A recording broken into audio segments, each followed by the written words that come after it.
What if the worst night of your life led to your greatest salvation?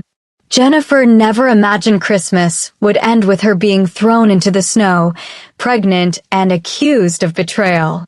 One desperate text to the wrong number changes everything when it reaches Seo Do-yoon, a Korean Mafia boss who's spent years building walls around his heart.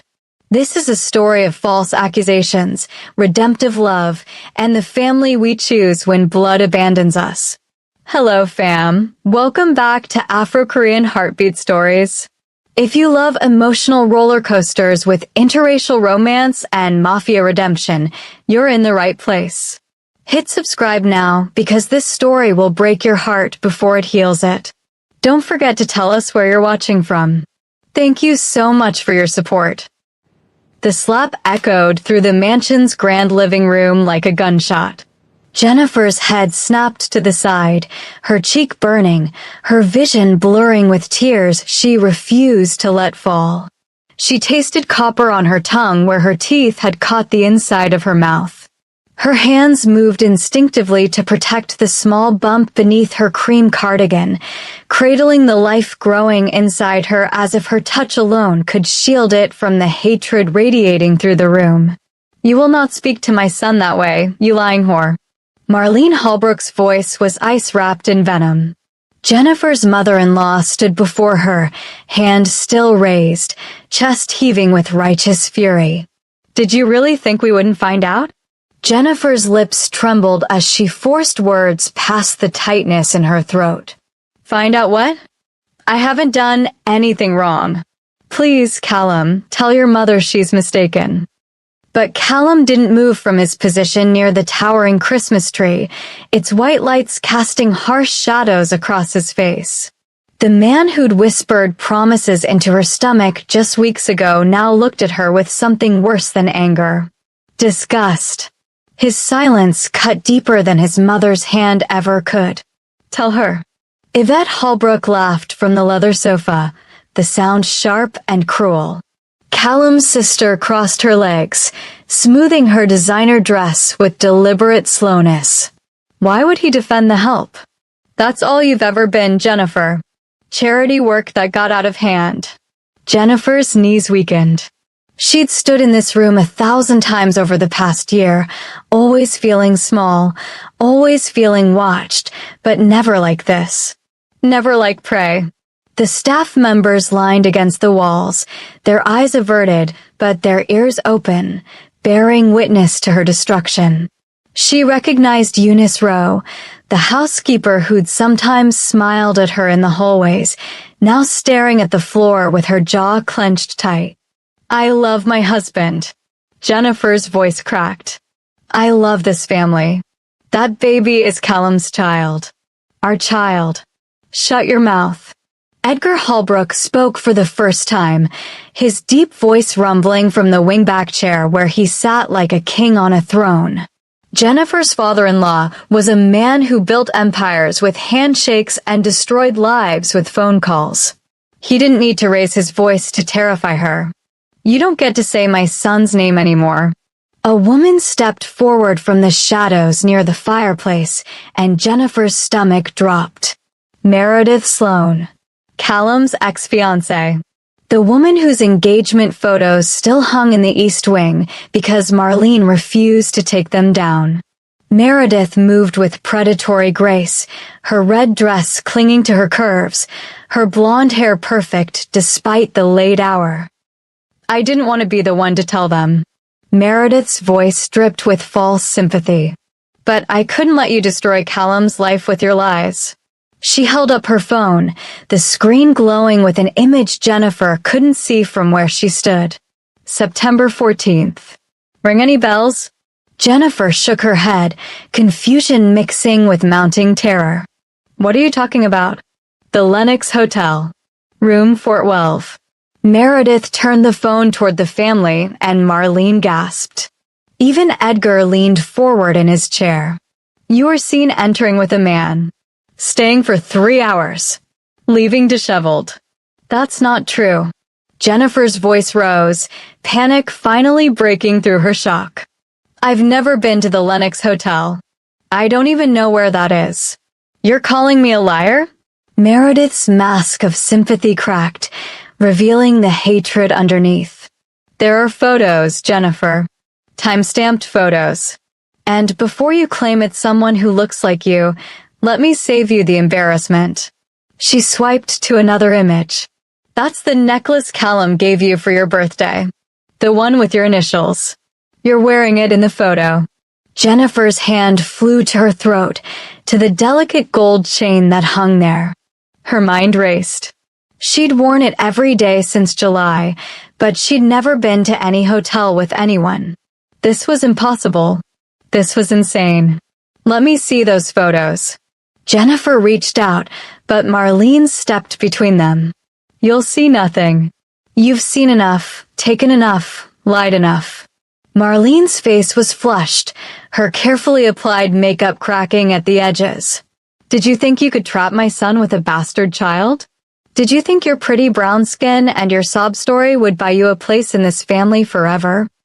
The racial slur hung in the air like poison. Jennifer had endured a year of subtle jabs, of comments about her hair, her accent, her Nigerian food that was too spicy, too ethnic, too other. But this was different. This was a blade aimed directly at her heart. The baby is Callum's. Jennifer turned to her husband, pleading now, dignity abandoned. You know it is. You were there. You held me. You said you wanted this baby. You said you loved me. Callum finally looked at her, really looked at her, and Jennifer saw nothing in his eyes. No love. No doubt. Just cold certainty. I was in London the entire month of September. His voice was flat, rehearsed. My father needed me for the merger negotiations. I didn't come home once. The travel records prove it. But you did. Jennifer's voice broke. You came home for 3 days mid-month. You said you missed me. We went to that little Italian restaurant in Brooklyn, the one with the candles on every table. You remember. You have to remember. I was in London. Callum repeated the words like a mantra. I have witnesses. Business associates. Hotel records. I was never in New York that month. Dr. Alaric Boone cleared his throat from near the doorway, and Jennifer had forgotten he was even there. The family physician stepped forward, a manila folder in his hands, his expression grave. Mrs. Holbrook, I'm sorry to be the one to confirm this, but the medical evidence supports what the family is saying. He opened the folder, revealing ultrasound images and documents covered in medical terminology. Based on your last ultrasound 3 days ago, the fetal measurements indicate a conception date in early to mid-September. I've checked and rechecked. There's no mistake. Jennifer's world tilted. Her last ultrasound had been routine, happy even. Dr. Boone had smiled and told her everything looked perfect. He'd let her hear the heartbeat, strong and steady. He'd never mentioned any discrepancy with dates. But I told you. Jennifer's voice was barely audible now. I told you, Callum, and I had been trying for months before September. The baby could have been conceived in August or even July. The measurements don't lie. Dr. Boone's tone was almost kind, which made it worse. I understand this is difficult, but science is science. The fetus is measuring at 16 weeks and 4 days. That places conception around September 10th, give or take 3 days. So between September 7th and September 13th. Meredith's smile was triumphant. And you were photographed at the Lenox Hotel with another man on September 14th. How convenient. I wasn't. Jennifer was shaking now, her whole body trembling like a leaf in a storm. I swear on everything I wasn't. Those photos are fake. They have to be fake. Callum, please, you know me. You know I would never do that. I thought I knew you. Callum's words were quiet, but they landed like blows.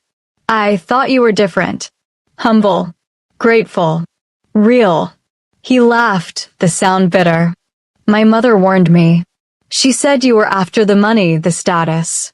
I defended you. I told her you loved me for me. I do love you. Jennifer reached for him, but Marlene grabbed her wrist with surprising strength. Don't you touch him. Don't you dare touch him with your filthy hands. Mom, please.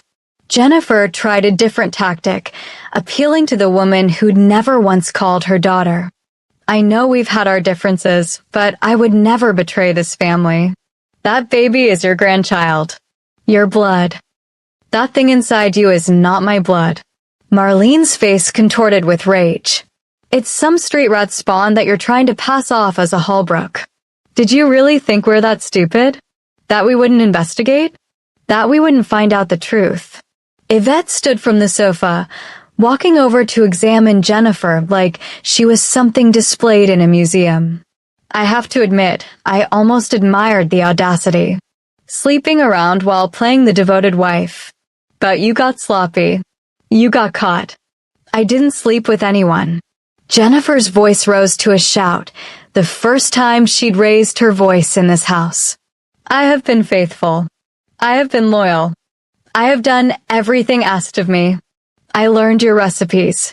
I wore the clothes your mother chose. I went to the church you demanded. I gave up my friends because you said they weren't appropriate. I became what you wanted me to be. You became a liar.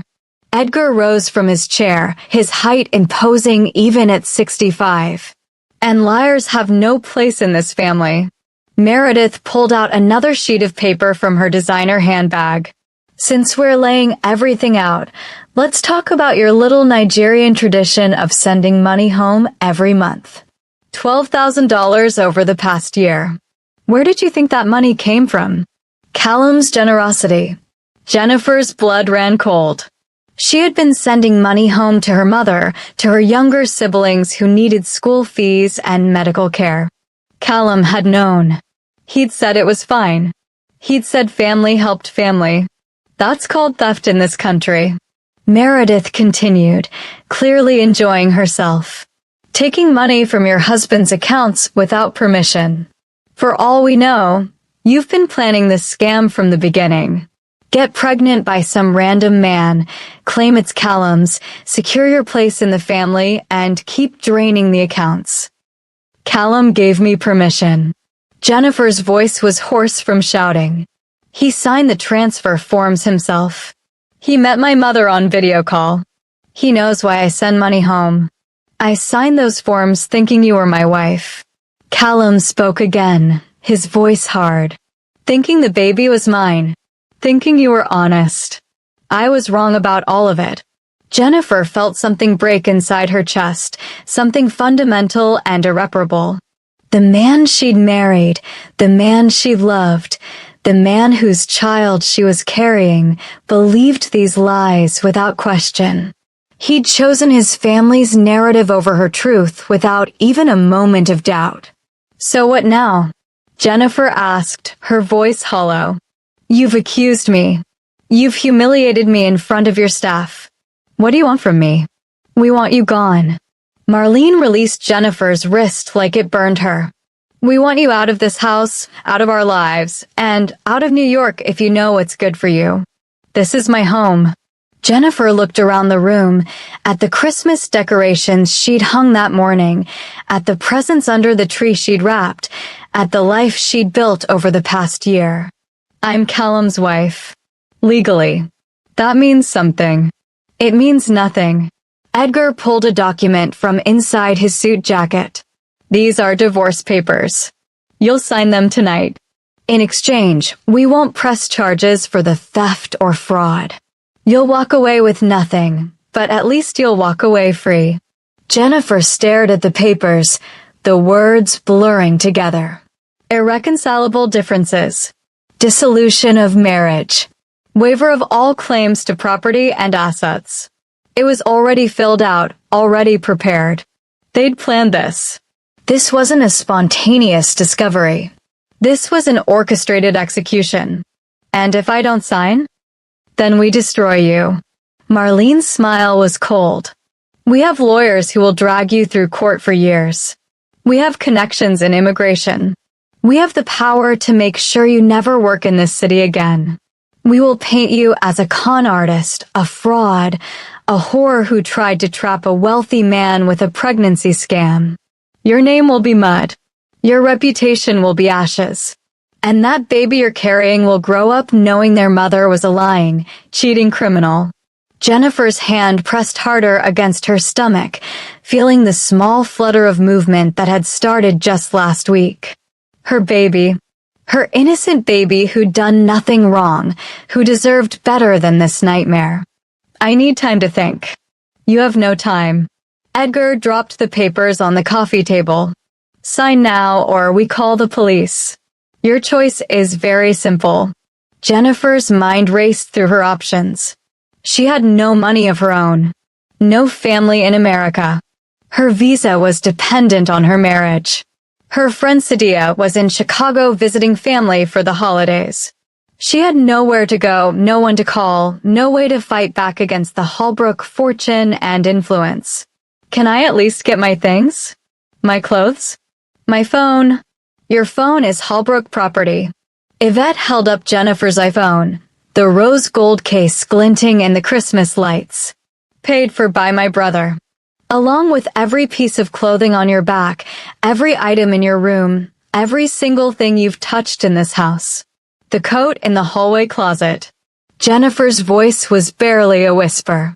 The black one. It was mine before I married Callum. And my grandmother's bracelet in the jewelry box upstairs. Please. It's all I have left of her. Marlene looked to Edgar, who nodded curtly. Fine. Eunice, get her coat and the bracelet. Nothing else. The housekeeper moved quickly, disappearing up the stairs. Jennifer stood in the center of the room, swaying slightly, feeling like she might collapse at any moment. The baby kicked, a tiny reminder that she wasn't alone, that she had to stay strong. Eunice returned with the coat, worn and thin, and a small velvet box.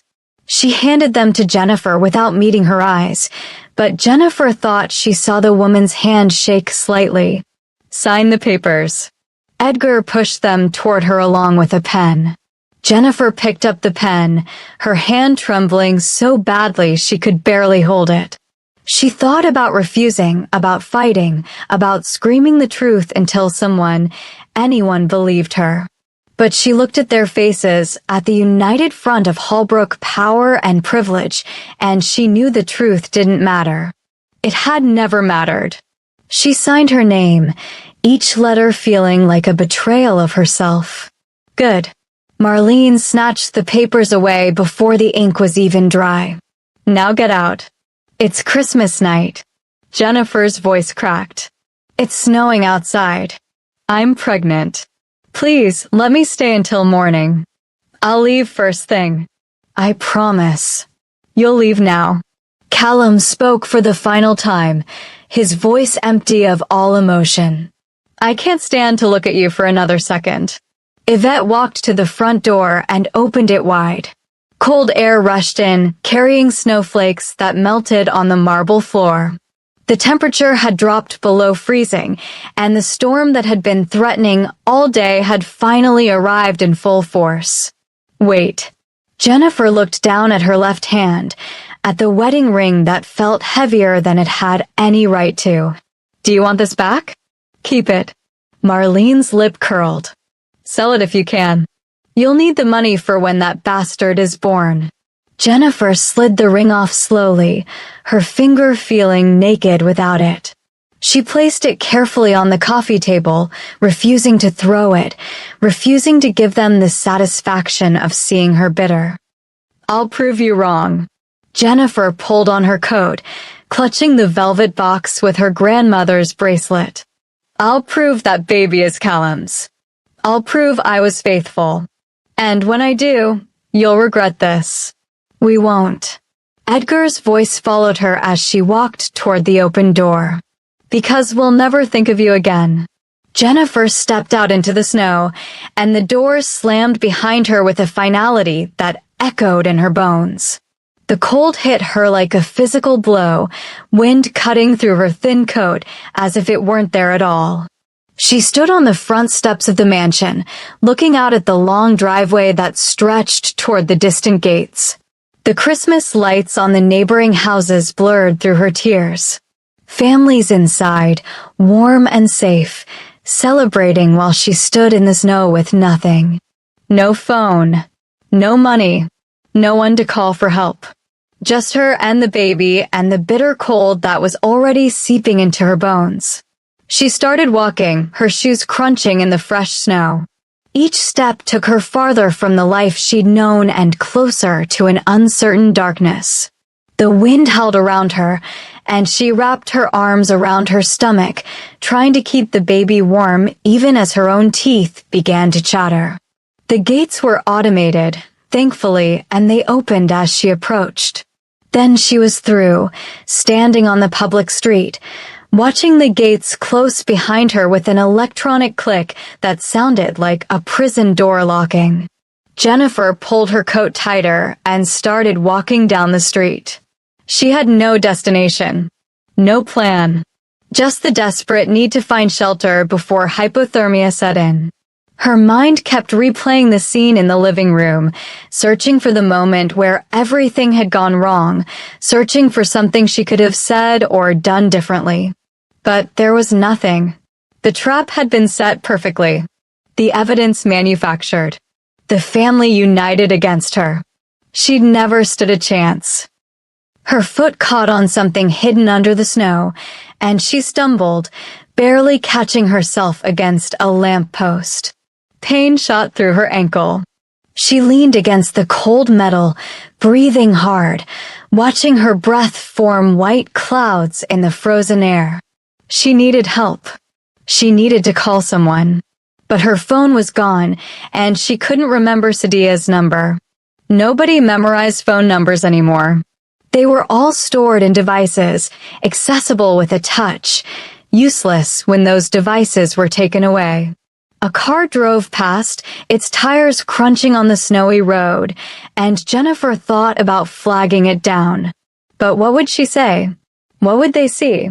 A pregnant black woman standing alone on a wealthy street on Christmas night. They'd probably call the police, and the Halbrooks had already made it clear what would happen if police got involved. She kept walking, each step harder than the last. Her ankle throbbed. Her hands were going numb despite being shoved deep in her pockets.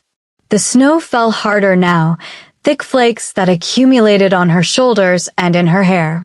She should have asked for a hat. She should have asked for gloves. She should have demanded more than a coat and a bracelet. But she'd been in shock, her mind unable to process the speed of her destruction. One moment she'd been decorating for Christmas, hope for the baby making everything glow with possibility. The next she'd been accused, divorced, and discarded like trash. A coffee shop appeared ahead, its windows dark, its closed sign mocking her. Jennifer pressed her face against the glass anyway, looking at the empty chairs and tables, imagining the warmth that existed there during business hours. Her reflection stared back at her, and she barely recognized herself. Eyes swollen from crying, cheek red from Marlene's slap, defeat written across every feature. She pulled back and kept walking. Buildings passed in a blur. She turned corners without knowing where they led. Time became meaningless. There was only cold, exhaustion, and the growing fear that she might not survive the night. Her thoughts turned to the baby. If something happened to her, the baby died too. That innocent life, blameless and pure, would end because of lies and hatred and cruelty. The thought made her stumble again, and this time she fell, her knees hitting the icy sidewalk hard. Pain exploded through her legs. She tried to stand, but her body wouldn't cooperate. The cold had sapped her strength. The emotional trauma had drained her will. She knelt there in the snow, hands pressed against the frozen ground, and finally let herself cry properly. Great, heaving sobs that tore from her chest and echoed off the buildings. Help me. She whispered to no one, to everyone, to God or the universe or whatever force might be listening. Please, someone help me. Her hand fumbled in her pocket, fingers closing around something she'd forgotten. A slip of paper. She pulled it out, squinting at it in the dim streetlight. A business card from weeks ago, from a woman she'd met at a prenatal yoga class. Sadia's friend who'd moved to New York recently. The card was bent and the ink slightly smudged, but she could make out a phone number. But she had no phone. The card was useless. Jennifer looked around desperately. There had to be a payphone somewhere. Did payphones even exist anymore? Her mind was foggy, thoughts moving like syrup. The cold was doing something to her brain, making it hard to think clearly. She stood on shaking legs and continued down the street. A bodega appeared, its lights on, the owner visible inside arranging items on shelves. Jennifer pushed through the door, a bell chiming overhead. The warmth hit her like a wall, so sudden and intense that it made her dizzy. She grabbed the edge of a shelf to steady herself. "Miss, are you okay?" The owner, an older man with kind eyes, came around the counter. "I need to make a call." Jennifer's voice sounded strange, slurred. "Please, do you have a phone I could use? Just one call. I'm begging you." The man looked at her, taking in her appearance, the snow melting in her hair, the way she swayed on her feet. "You need to sit down. You look like you're about to pass out. I just need a phone." Jennifer pulled out the business card, holding it with shaking fingers. "Please. I'm pregnant. I have nowhere to go. I just need to call someone." The owner guided her to a plastic chair near the register. "Sit. I'll call. Give me the number." Jennifer read it off the card, watching as he dialed on the store's landline. The phone rang once, twice, 3 times. Jennifer's heart sank with each ring. 4 times, 5 times. Then voicemail. A generic message. A beep. No answer. The owner hung up. "Is there someone else?" Jennifer shook her head. There was no one else. Sadia was in Chicago. Her family was in Nigeria. Every friend she'd had in New York had slowly disappeared over the past year, discouraged by Marlene's disapproval, made uncomfortable by the social gap between the Halbrooks and everyone else. "I'm going to call an ambulance." The owner reached for the phone again. "You need medical attention." "No." Jennifer grabbed his arm. "No ambulance. No hospitals. Please. They'll ask questions. They'll call people. I can't. I just can't." The owner looked conflicted, but he didn't dial. "You can't stay here. I close in 20 minutes. I know. I'll go. I just needed a moment." Jennifer forced herself to stand. "Thank you for trying." She walked back out into the cold, the brief warmth having made everything worse. Now she felt the freezing temperature even more acutely, her body shocked by the contrast. She'd walked maybe 3 more blocks when she realized she was lost. Nothing looked familiar. The snow had intensified, limiting visibility to just a few feet ahead. Jennifer's hand went to her stomach. The baby wasn't moving as much. Or maybe she just couldn't feel it through her own numbness. Terror seized her. What if the cold was hurting the baby? What if the stress was causing problems? What if she collapsed out here and no one found her until it was too late? She pulled the business card out again, staring at the number. On impulse, she started walking, looking for anything that might help. A library. A church. Another store. Something. A figure emerged from the snow ahead, and Jennifer's first instinct was fear. But as the person got closer, she saw it was just a teenager, hood up, headphones in, focused on his phone. "Excuse me." Jennifer's voice was barely audible over the wind. The teen didn't hear her. She reached out, touching his arm. He jumped, pulling out one earbud. What the hell, lady? I'm sorry. I'm so sorry. But please, I need help. I need to use a phone for just 1 minute. Please. I'm desperate. The teenager looked at her warily. You a cop? No. I'm just someone who needs help. Please. He looked around, then sighed and pulled out his phone, unlocking it and handing it to her. 1 minute. Then I'm gone. Jennifer took the phone with trembling hands and dialed the number from the card. Her fingers were so numb she hit the wrong buttons twice before getting it right. The phone rang. Once. Twice. 3 times. Please, please, please. Hello. A woman's voice, groggy with sleep. I'm sorry to call so late. You don't know me. My name is Jennifer Akin. I met you at prenatal yoga. Your friend Sadia gave me your card. I'm in trouble. I don't know who else to call. Silence on the other end. Jennifer's heart sank. Then, where are you?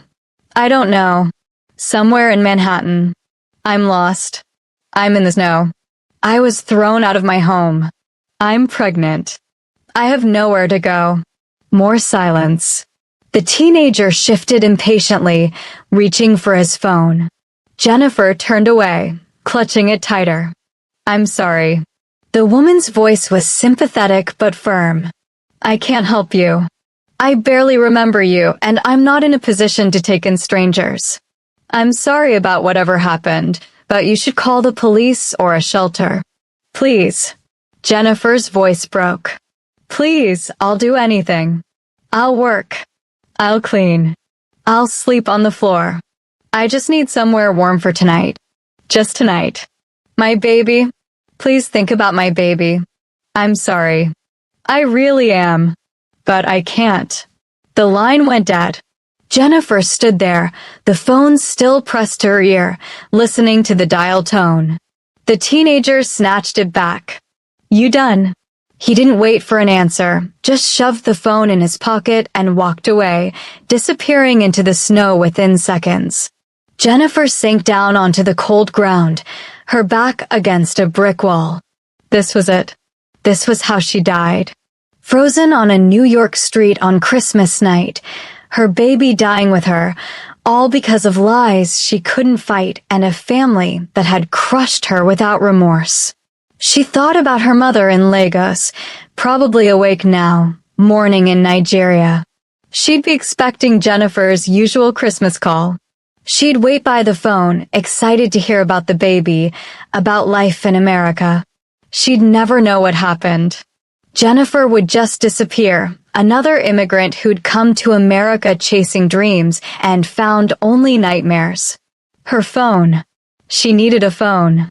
Not to call anyone, but to text. Sadia would see a text eventually. When she checked her phone after Christmas dinner with her family. It might be hours from now, but at least it would be something.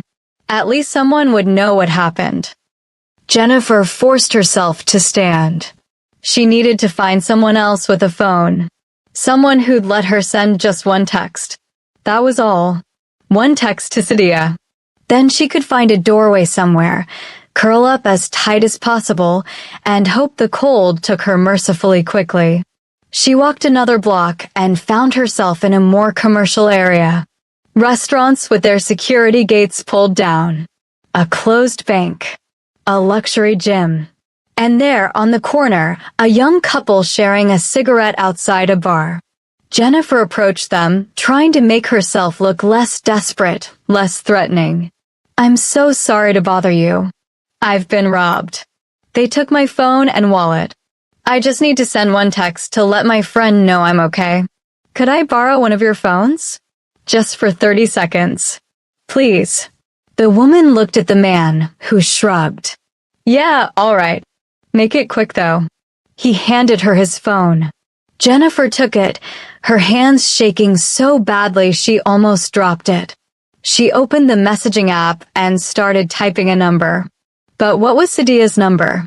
She'd called it 1,000 times, but it was always just pressing a name, not dialing digits. She stood there, phone in hand, mind blank. You okay? The woman asked, concern creeping into her voice. I can't remember the number. Jennifer felt tears streaming down her face again.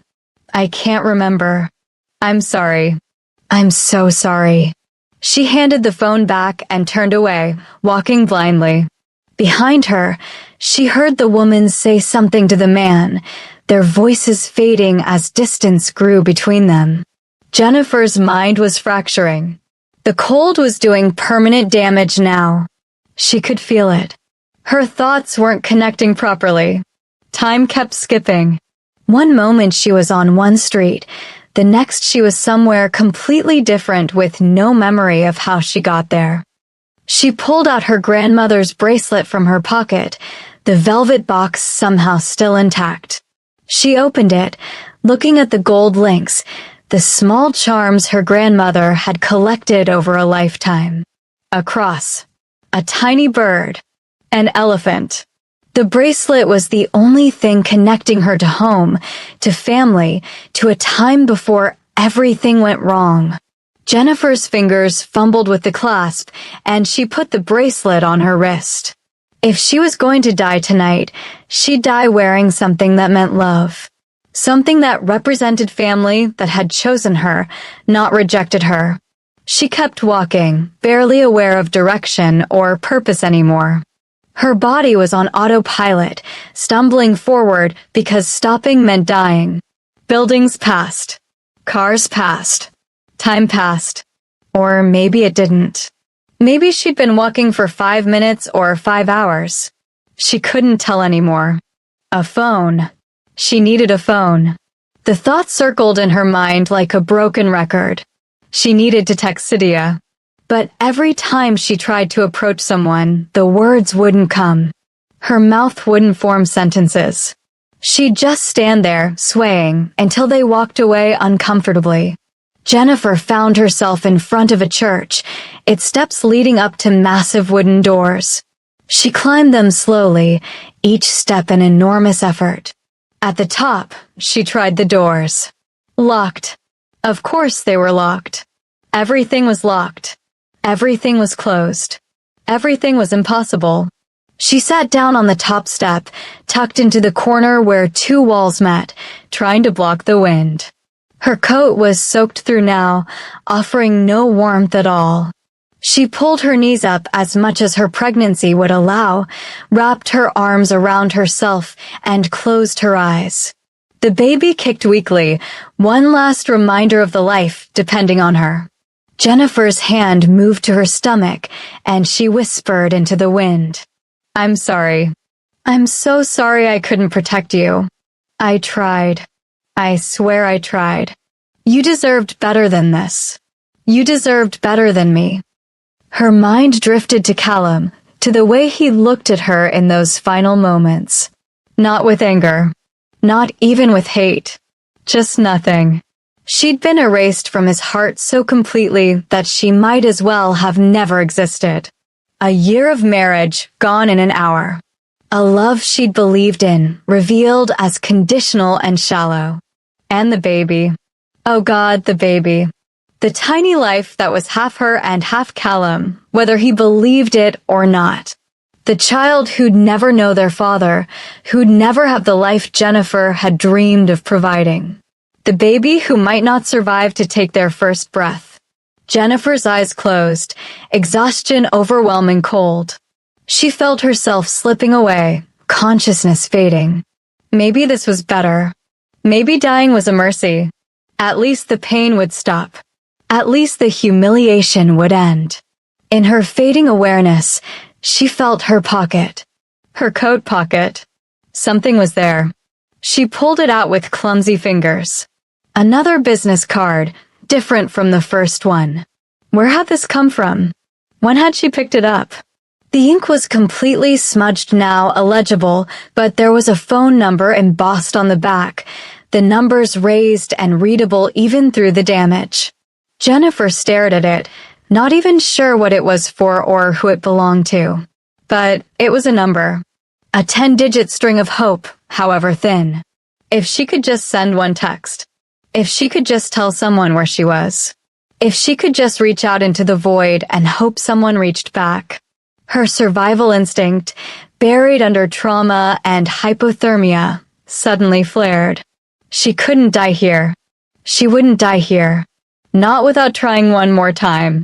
Not without fighting for her baby one more time. Jennifer forced herself to stand, her body screaming in protest. She stumbled down the church steps and back onto the street. There had to be someone. Anyone. Someone with a phone who'd give her 30 seconds. That was all she needed. 30 seconds to send a message to a number she didn't recognize, to a person she couldn't remember, with a plea for help that probably wouldn't be answered. But she had to try. She walked, each step a victory over the cold and the exhaustion and the despair threatening to swallow her whole. And then, like a miracle, she saw someone ahead. A man in a suit, unlocking a car parked on the street, clearly heading home from some late Christmas gathering. Please. Jennifer's voice was barely a whisper, but the man heard her. He turned, his hand still on the car door. Please, I need to make one text. Just one. I'm begging you. I'm pregnant. I'm freezing. I just need to send one text. The man looked at her for a long moment, and Jennifer saw the calculation in his eyes. The assessment of risk. The weighing of compassion against inconvenience. Then, surprisingly, he pulled out his phone. One text. That's it. Jennifer took the phone with shaking hands and typed the number from the embossed business card. Her fingers were so numb she had to try 3 times before getting it right. Then she moved to the message field, her mind racing through everything she needed to say, everything that had happened, all the pain and betrayal and fear condensed into a single desperate plea. But her fingers wouldn't cooperate. The cold had stolen her dexterity. She managed to type slowly, painfully, please. I'm pregnant. They threw me out. I have nowhere to go. I'm freezing. Please help me. She hit send before she could second-guess it, before she could add more, before the man could change his mind and take the phone back. The message showed as delivered, that tiny confirmation that somewhere, somehow, her words had reached another device. Thank you. Jennifer handed the phone back, her voice thick with emotion. Thank you so much. You might have just saved my life. The man nodded uncomfortably, pocketing his phone quickly. You should get to a shelter. There's one on 42nd Street. About 8 blocks that way. He pointed, then got in his car and drove off before Jennifer could respond. 8 blocks. That might as well have been 8 miles. But she'd sent the text. Someone out there had received her message. Maybe they'd ignore it. Maybe they'd think it was spam. Maybe they'd read it and shrug and go back to their Christmas celebrations. But maybe, just maybe, someone would care enough to respond. Jennifer started walking in the direction the man had pointed. A shelter. It wasn't much, but it was something. If she could make it 8 blocks, she'd have warmth. She'd have safety. The baby would survive. She made it 3 blocks before her legs gave out completely. One moment she was walking, the next she was on her hands and knees in the snow, her body simply refusing to obey her commands anymore. She tried to stand, but her muscles wouldn't respond. The cold had won. The exhaustion had won. She'd fought as hard as she could, but it wasn't enough. Jennifer collapsed onto her side, curling instinctively around her stomach, trying to protect the baby even now. The snow fell on her face, melting from the last traces of warmth her body still produced. She kept her hand on her belly, feeling the weak flutters of movement, whispering apologies that the wind stole away. She didn't know how long she lay there. Time had stopped meaning anything. There was only cold and darkness and the fading hope that her text had reached someone who cared. Her eyes closed. She was so tired. So impossibly tired. Just a few minutes of rest. That was all she needed. just a moment to gather her strength. Her consciousness dimmed, the world fading to gray, then black. The pain receded. The cold became almost bearable. Everything became distant, like she was floating away from her own body, watching from above as a pregnant woman lay dying in the snow on Christmas night. And then there was warmth. Sudden and shocking, pulling her back from the edge. Jennifer felt herself being lifted, strong arms sliding under her knees and shoulders, pulling her against something solid and warm. She tried to open her eyes, but her lids were too heavy. "Stay with me." A man's voice, deep and commanding, speaking with an accent she couldn't quite place. "Korean, maybe? Don't you dare die on me now. Not after sending that text." Jennifer tried to respond, but only a weak sound emerged from her throat. She felt herself being carried, moving quickly, the snow no longer falling on her face. A door opened. More warmth, almost painful in its intensity. She was placed on something soft, leather maybe, and then there was movement, the sensation of a vehicle accelerating. Heat. Maximum. Now. The same voice, crisp with authority. Then, softer, directed at her. "You're safe. I have you. Just hold on." Jennifer's mind tried to process this. Someone had come. Someone had received her text and actually come. But who? That business card had been illegible. She didn't even know whose number she'd texted. For all she knew, this could be another trap, another person who'd use her vulnerability against her. But she was too far gone to resist. Too cold, too tired, too broken. If this was death, at least it was warm.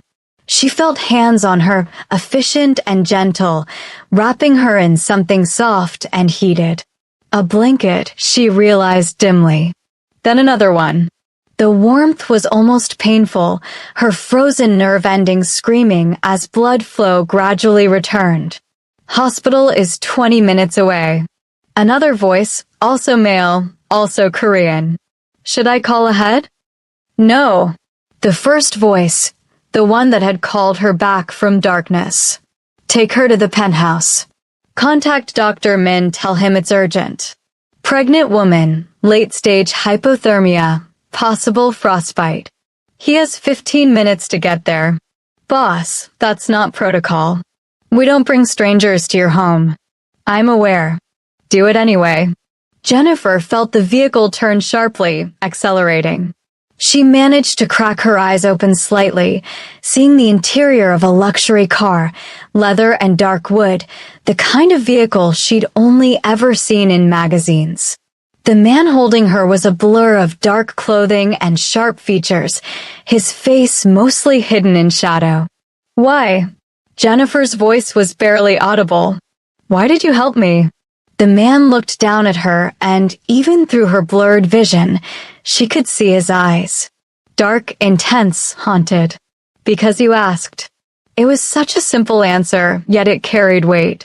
Jennifer's eyes closed again, but this time not from unconsciousness. From relief. From the overwhelming realization that she wasn't going to die tonight. That her baby wasn't going to die tonight. The vehicle moved through the city, the motion strangely soothing. Jennifer drifted in and out of awareness, catching fragments of conversation between the two men. Something about security. Something about protocols. Something about keeping this quiet. Then they were stopping, and she was being carried again, this time into a building where the warmth was immediate and enveloping. An elevator ride, the sensation of rising. Doors opening to a space that felt enormous, even though she couldn't see it properly. Put her on the couch. Carefully. The first man's voice, still in command.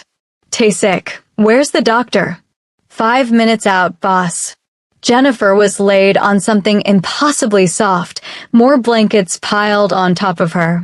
She tried to sit up, to see where she was, to understand what was happening, but gentle hands pressed her back down.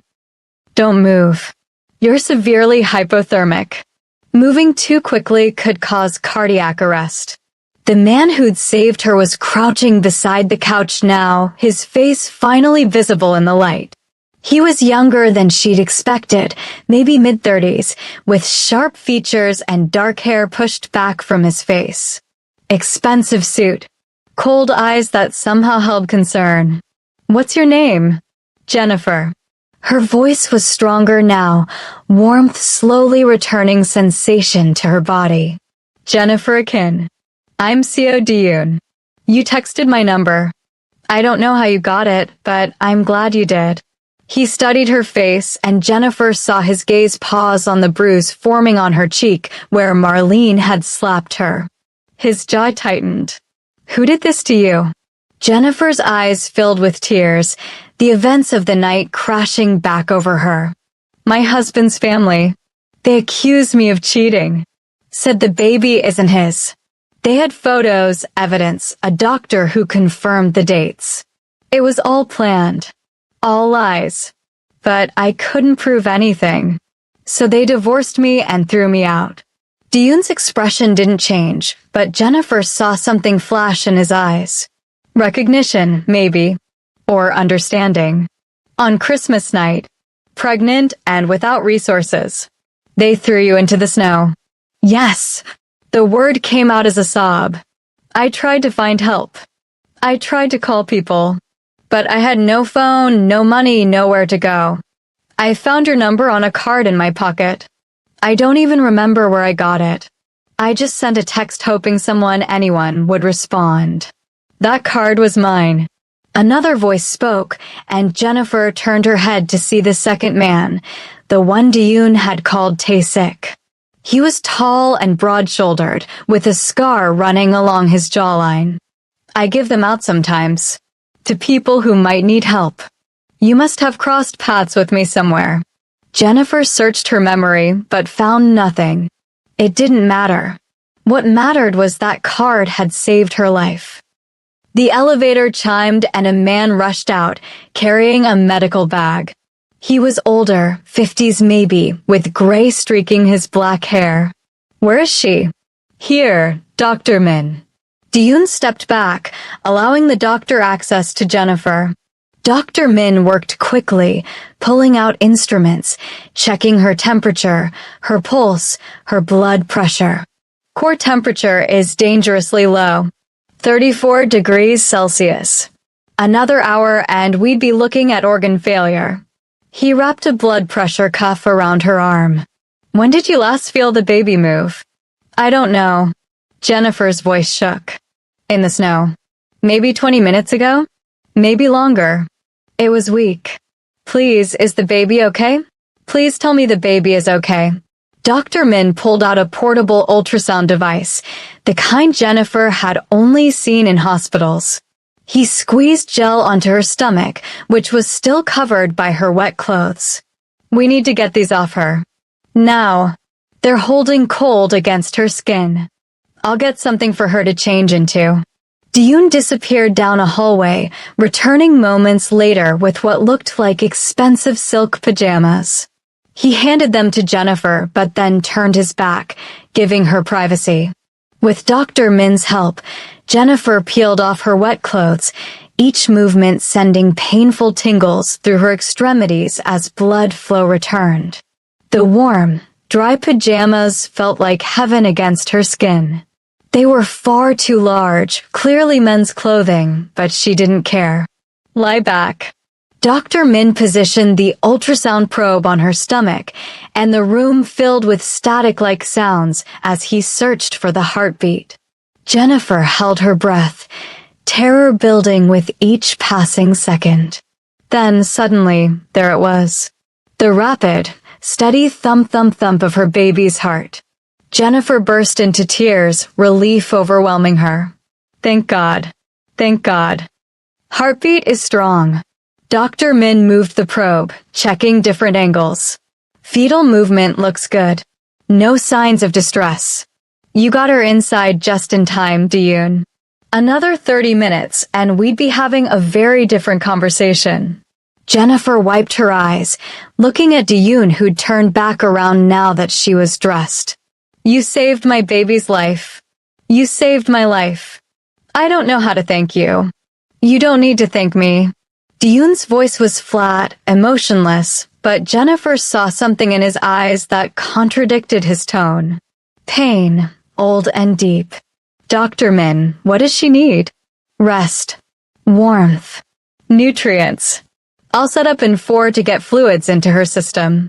She's dehydrated and malnourished. How long since you've eaten? This last question was directed at Jennifer. Jennifer tried to remember. This morning. I made Christmas dinner, but I never got to eat any of it. Dr. Min shook his head. That explains the weakness. Tae-sik will need food. Something gentle on her stomach. Soup, maybe. And juice. She needs sugar. I'll handle it. Tae-sik left without another word. Dr. Min set up in 4 with practiced efficiency, sliding the needle into Jennifer's arm and taping it securely. Warm fluids began flowing into her bloodstream, and Jennifer felt the difference almost immediately. Her head cleared slightly. The exhaustion became less overwhelming. You're lucky you're in your 2nd trimester. Dr. Min packed up his ultrasound equipment. 1st or 3rd, this level of stress and hypothermia would have caused serious complications. As it is, you and the baby should both recover fully with rest. How far along are you?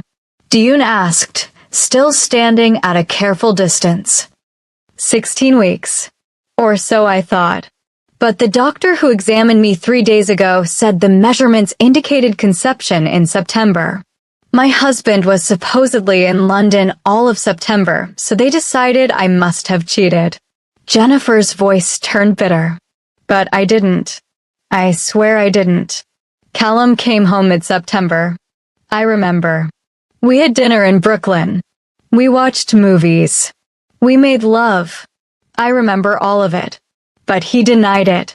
He looked me in the eye and said he was never in New York that month.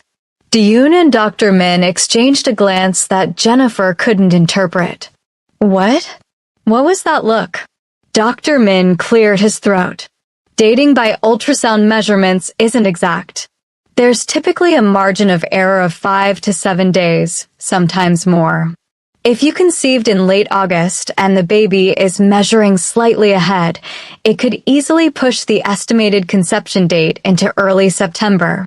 Jennifer sat up too quickly, and Dr. Min steadied her. So the dates could be wrong? The whole accusation could have been based on a dating error. Possibly. But ultrasound dating is generally reliable within that margin. Dr. Min looked uncomfortable. However, if someone wanted to manipulate the data, show measurements as larger than they actually are, add a few days here and there, it would be easy enough for a medical professional to do. The implications hit Jennifer like a physical blow. They bribed the doctor. Dr. Boone. He's the family physician. He's been with the Halbrooks for decades. They paid him to falsify the measurements to support their accusation. That's a serious allegation. Diyun's voice was carefully neutral. Is it? Jennifer looked at him directly. You know what I just realized? Meredith Sloan showed up with those photos tonight. Photos allegedly from September. Dr. Boone examined me 3 days ago. My mother-in-law slapped me without hesitation. The divorce papers were already prepared. This wasn't spontaneous. This was planned, probably for weeks. They wanted me gone, and they manufactured the evidence to make it happen. Diyun was quiet for a long moment. Then, why? What did you do to make them want to destroy you? I existed. Jennifer's laugh was hollow. I was Nigerian. I was poor. I was different. Marlene Holbrook hated me from the moment Callum brought me home. She never wanted us to marry. But Callum insisted, and his father allowed it. I thought if I was perfect, if I did everything right, they'd eventually accept me. But they never planned to accept me. They were just waiting for an excuse. The pregnancy gave them that excuse. Dr. Min's voice was gentle with understanding. An heir with your blood would have made you permanent. They couldn't risk that. Jennifer nodded, the pieces finally falling into place. Meredith was Callum's fiancée before me. Marlene loved her. They probably still expected them to get back together. With me gone and claiming the baby wasn't Callum's, they clear the path for Meredith to return. This Meredith woman. Diyun leaned against the wall, his posture deceptively casual. She had the photos. She orchestrated the confrontation. She's invested in your removal. She wants Callum back. She wants the Holbrook name and fortune. I was just an inconvenient obstacle. Jennifer touched her stomach gently. And this baby was proof that I wasn't temporary. Tasik returned with a tray of food. The smell of soup made Jennifer's stomach growl painfully, reminding her how long it had been since she'd eaten. He set the tray on the coffee table, and Jennifer saw not just soup but rice, vegetables, and what looked like homemade bread. Eat slowly. Dr. Min warned. Your stomach has been empty too long. Too much too fast will make you sick. Jennifer picked up the soup bowl, her hands still shaking slightly, and took a careful sip. It was delicious, some kind of Asian broth with noodles and vegetables, warming her from the inside. She wanted to drink it all in one go, but she forced herself to sip slowly, letting her body adjust. The three men stood watching her, and Jennifer felt suddenly self-conscious. I'm sorry. You don't have to babysit me. I'm sure you all have better things to do on Christmas night. I don't. Diyun's voice was flat. I don't celebrate Christmas. We work for Mr. Seo. Tasik explained. Where he is, we are. Jennifer looked between them, really seeing them for the first time. Diyun in his expensive suit, his cold eyes, his commanding presence. Tasik with his scar and his military bearing. The penthouse with its obvious security measures. The casual way they'd summoned a private doctor. The efficiency with which they'd handled her emergency. What do you do? Jennifer asked carefully. What kind of work requires this level of security and immediate medical access? Diyun smiled slightly, the first expression she'd seen crack his stoic facade. Import-export. Among other things. It was clearly a lie, or at least a massive simplification. Jennifer thought about the wrong number she'd texted, the business card that Tasik claimed was his, but gave no details about. These weren't ordinary businessmen. These were men accustomed to operating outside normal channels, to solving problems that required discretion. Are you in the Mafia? The question came out before Jennifer could stop it. The silence that followed was deafening. Then Diyun laughed, the sound sharp and unexpected. You're more perceptive than most. Yes. I run operations here in New York. Tasik is my second. We deal in things that exist in gray areas. Jennifer should have been terrified. Should have been looking for the door, calculating escape routes. Instead, she felt oddly safe. Thank you for your honesty. You asked directly. I respect that. Diyun pushed off from the wall. You can stay here tonight. Tomorrow we'll figure out next steps. You'll need somewhere to go, resources to rebuild. I can help with that. Why? Jennifer set down her soup bowl. Why would you help me? You don't know me. You don't owe me anything. I'm just a stranger who sent a desperate text to the wrong number. Diyun was quiet for a long moment, his eyes distant. When he spoke, his voice was softer than before. 5 years ago, I was engaged.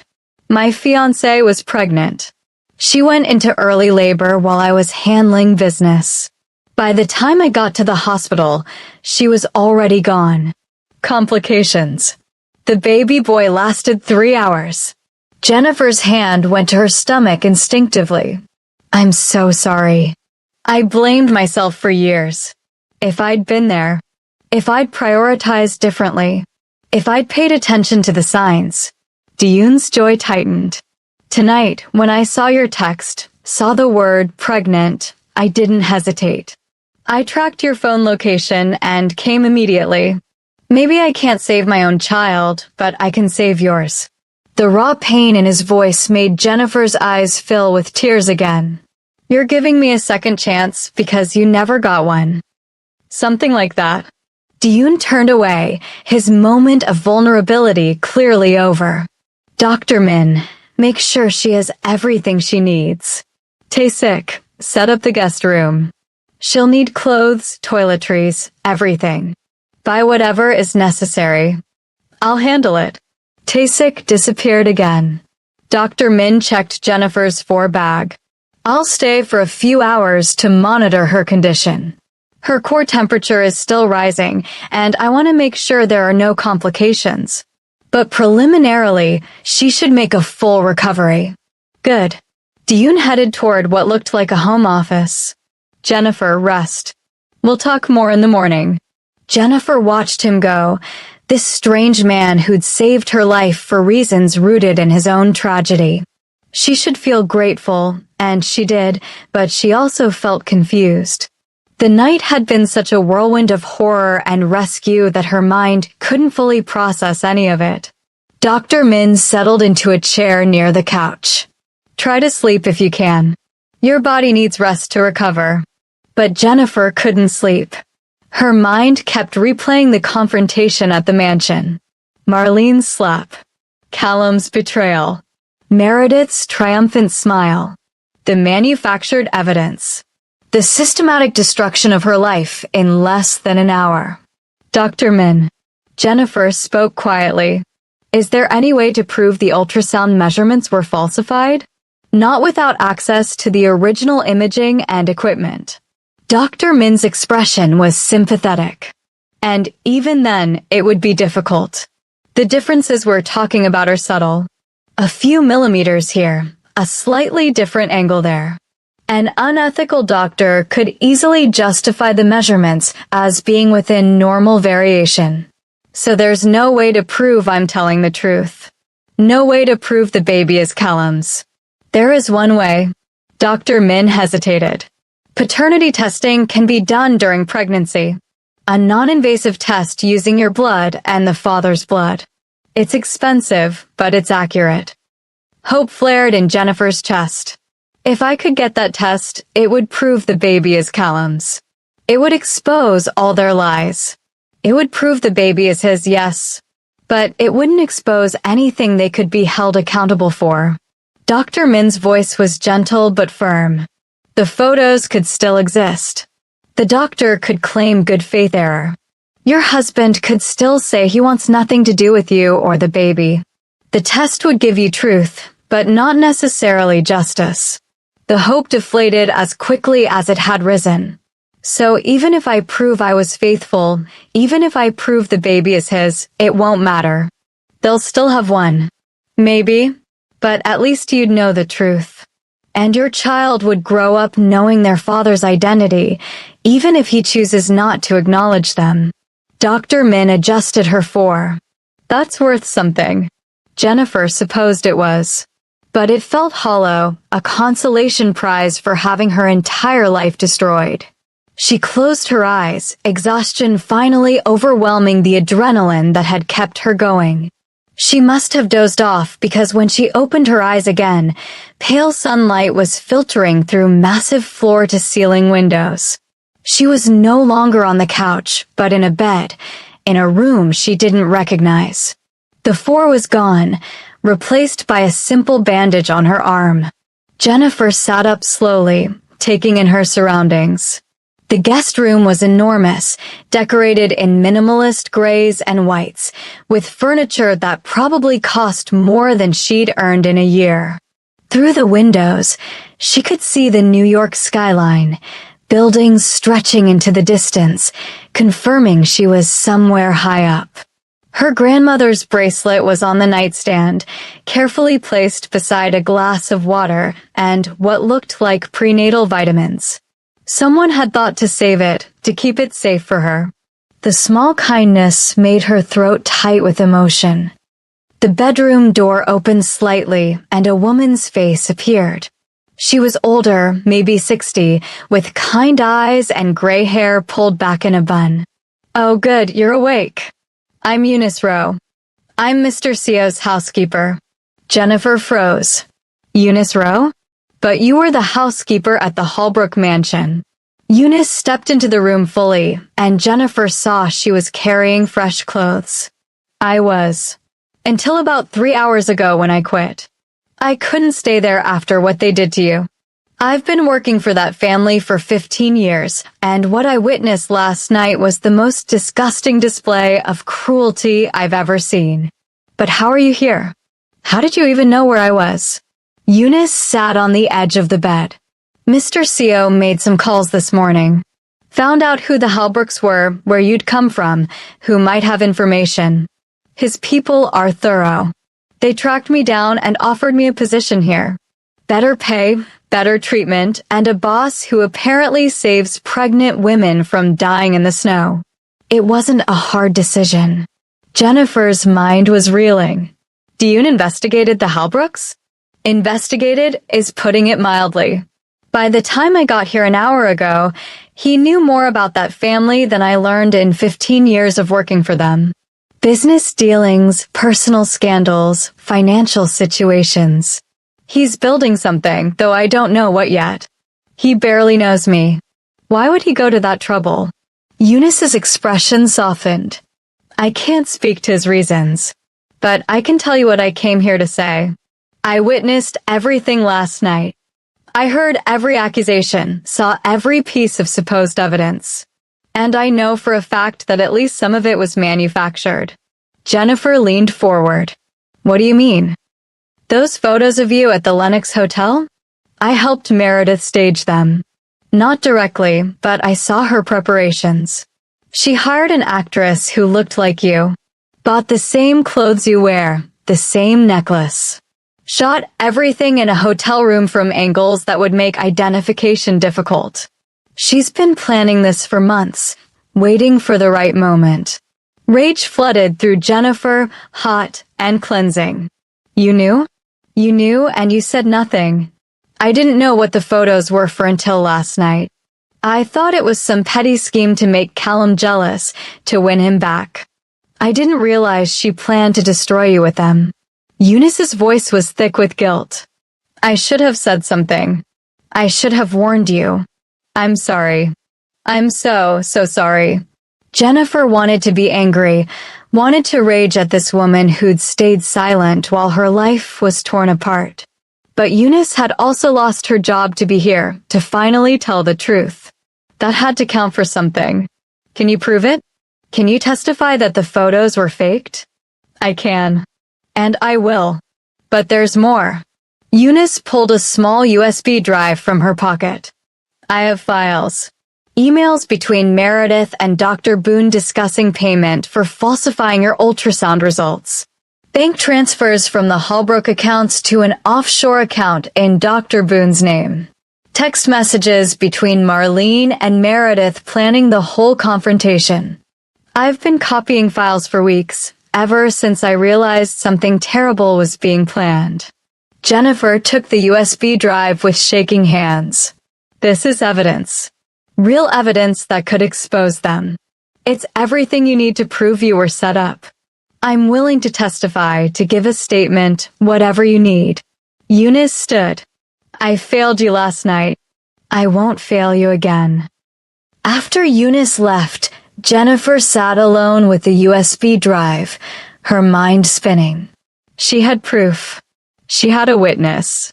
She had everything she needed to clear her name and expose the Halbrooks for what they really were. But what did she want to do with it? Did she want revenge? Did she want to destroy them the way they destroyed her? Did she want Callum to come crawling back, begging for forgiveness? The thought of him groveling should have been satisfying, but instead it just made her tired. A knock on the door interrupted her thoughts. Come in. Dune entered, looking immaculate despite the early hour, in a fresh suit with his hair perfectly styled. You're awake. How are you feeling? Physically? Much better. Emotionally? Jennifer laughed without humor. I don't even know where to start. Eunice told you everything. She did. I have evidence now.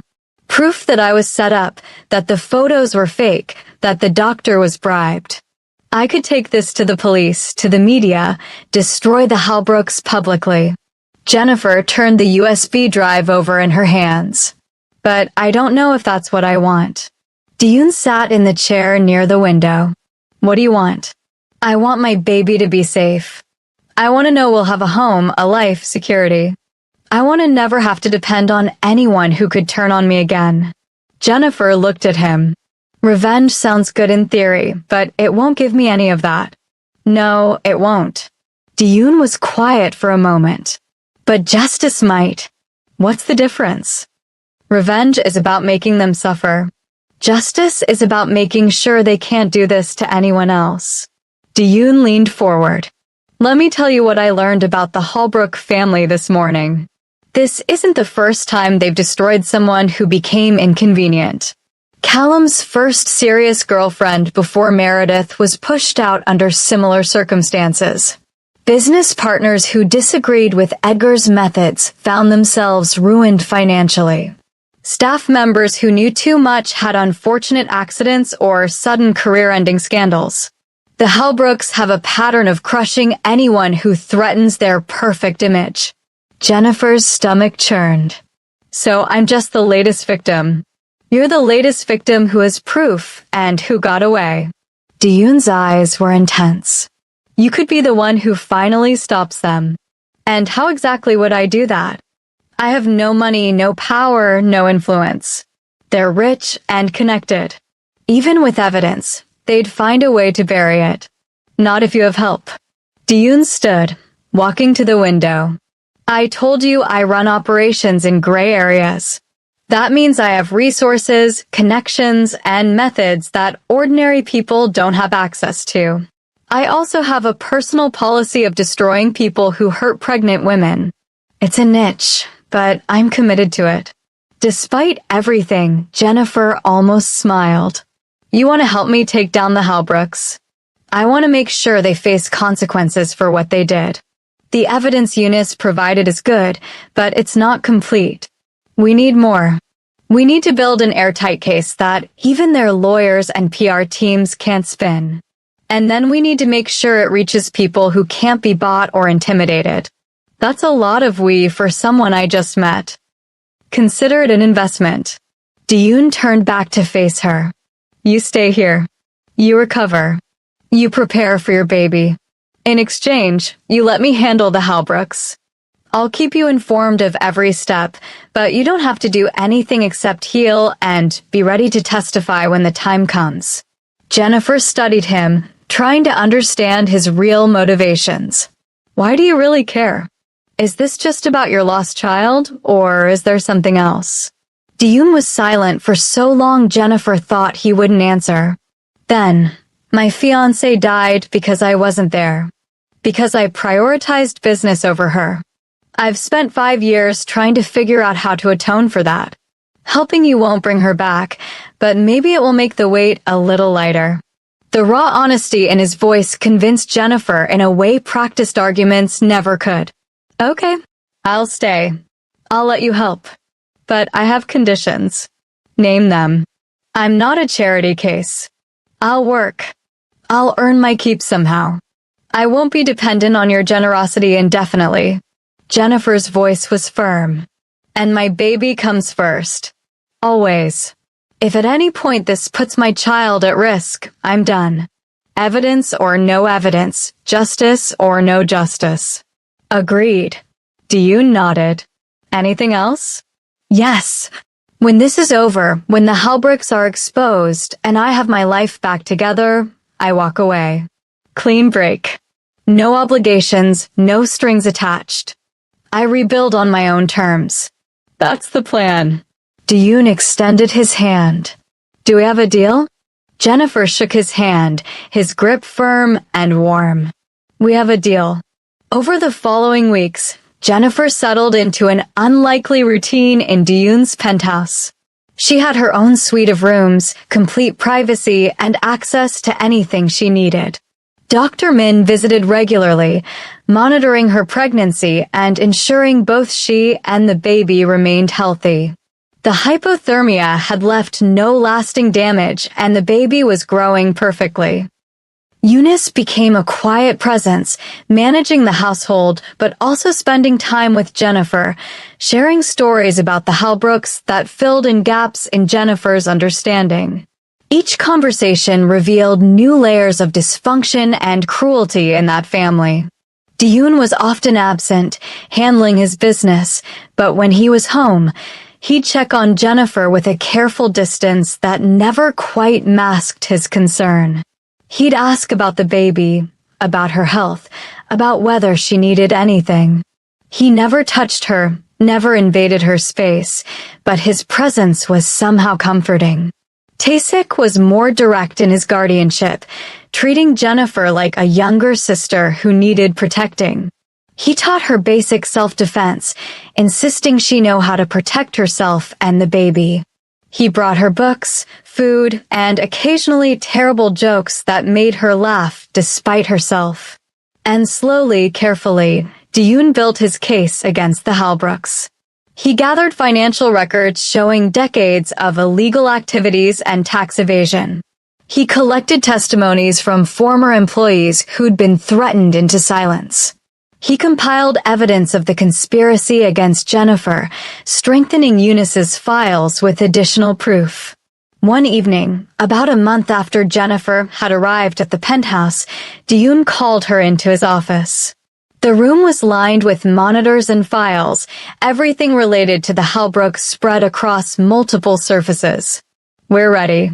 He gestured for her to sit.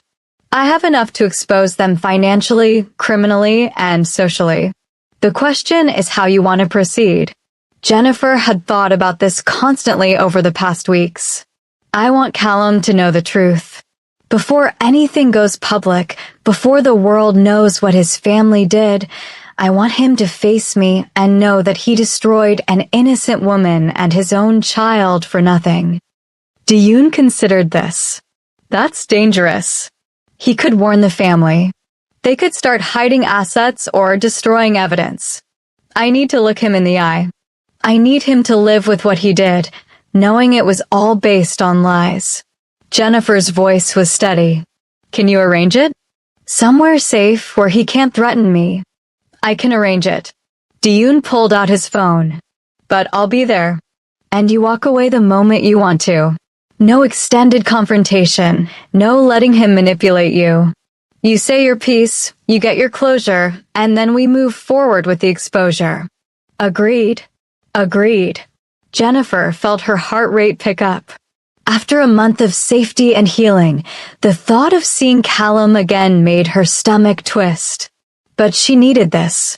She needed him to know. 3 days later, Jennifer found herself in a private room at an upscale restaurant, the kind of place the Halbrooks would consider beneath them, but that ordinary wealthy people thought was exclusive. Diyun had chosen a deliberately neutral territory that gave no advantage to either side. Jennifer wore clothes that Taesik had bought for her, a simple black dress that accommodated her growing belly, now visibly rounded at 20 weeks. She'd styled her hair herself, put on minimal makeup, and looked at herself in the mirror that morning, seeing someone different from the broken woman who'd collapsed in the snow. She looked stronger, harder, like someone who'd survived. Diyun sat across from her at the table, his presence a silent reassurance. Taesik was stationed outside the door. They'd swept the room for recording devices and found none. This conversation would have no witnesses beyond the three of them. The door opened and Callum walked in. He stopped short when he saw Jennifer, his face cycling through shock, confusion, and something that might have been guilt. He'd lost weight, she noticed. His usually perfect appearance was slightly disheveled, his suit not quite as crisp as it should be. "Jennifer." Her name came out hoarse. "You're alive. You're okay. No thanks to you." Jennifer kept her voice level, refusing to let him see how much his presence affected her. "Sit down, Callum. We need to talk." Callum's eyes moved to Diyun. Who is this? Your lawyer. A friend. Someone who actually helped me when I needed it. Jennifer gestured to the empty chair. Sit. Callum sat slowly, his eyes drawn to Jennifer's stomach. The pregnancy was undeniable now, the curve of her belly prominent. The baby is perfectly healthy despite your family's best efforts to kill us both. Jennifer placed her hands protectively over her stomach. I nearly died that night, Callum. I was in the snow for hours. I got hypothermia. I collapsed. If Diyun hadn't found me, we would both be dead right now. Does that make you feel good? Does that satisfy your need to be rid of me? Callum's face paled. I didn't know. I didn't mean for that to happen. I thought you'd go to a friend's house or a hotel. With what money? What phone? What resources? Jennifer's voice rose slightly. You took everything. Your mother took my phone. Your sister made sure I had nothing but a thin coat and one bracelet. You threw me out into a snowstorm on Christmas night. What exactly did you think would happen? I wasn't thinking clearly. The photos, the doctor's report, everything pointed to you cheating. My mother was so sure. Meredith had all that evidence. Callum ran his hand through his hair. What was I supposed to think? You were supposed to believe me. Your wife. The woman carrying your child. You were supposed to give me the benefit of doubt, to investigate before condemning me, to protect me instead of joining the mob. Jennifer leaned forward. You were supposed to love me. I did love you. Callum's voice cracked. That's why it hurt so much. That's why I couldn't think straight. The woman I loved had apparently betrayed me in the worst possible way. Apparently. That's the key word, isn't it? Jennifer pulled out her phone, pulling up photos that Diyun's team had gathered. Those pictures of me at the Lenox Hotel? They weren't me. They were an actress Meredith hired. Same height, same skin tone, similar features, wearing clothes and jewelry copied from mine. The shots were carefully angled to make identification difficult while seeming convincing to people who wanted to believe them. She slid the phone across the table. Callum stared at the screen, his face draining of color as he flipped through images showing the actress in the same locations as the supposed evidence photos, time-stamped from weeks before the accusation. That's not possible. Meredith wouldn't do that. Meredith has been planning this for months. She wanted you back, and I was in the way. Jennifer pulled up another file. These are emails between Meredith and Dr. Boone. He agreed to falsify my ultrasound measurements in exchange for $200,000 paid to an offshore account. The baby's measurements were manipulated to indicate conception in September, when you claim you were in London. Callum's hands shook as he read the emails. Dr. Boone has been our family physician for 20 years. Which is exactly why Meredith chose him. She knew you'd believe him without question. Jennifer pulled up a third file. And here are your credit card statements from September. The ones you claimed proved you were in London all month. Except there are charges here in New York on September 12th, 14th, and 16th. A restaurant in Brooklyn. A movie theater. A jewelry store where you bought me a necklace. You were here, Callum. You came home for 4 days, and we conceived our child during that visit. Callum stared at the statements like they were written in a foreign language. But I showed the family my flight records. I showed them hotel bills from London. Did you personally verify those records, or did someone provide them to you? Diyun spoke for the first time, his voice cutting. Your family wanted Jennifer gone. They manufactured evidence, bribed doctors, and manipulated you into believing lies. You were a weapon they aimed at your wife. No, my mother wouldn't do that. My father wouldn't allow it. Your mother orchestrated it. Your father approved it. Your sister supported it. Meredith executed it. And you, Callum, you went along with it without even questioning the evidence. Jennifer's voice was cold now, anger burning through the hurt. You chose your family over me without a second thought. Callum's face crumpled. I made a mistake. A horrible mistake. But Jennifer, if what you're saying is true, if the baby really is mine, then we can fix this. We can get back together. I'll tell my family they were wrong. I'll make them apologize. We can start over. The audacity of it took Jennifer's breath away. Start over? You think I would ever trust you again after what you did? It wasn't me. It was them. They manipulated me just like they manipulated you. Callum reached across the table, trying to take Jennifer's hand.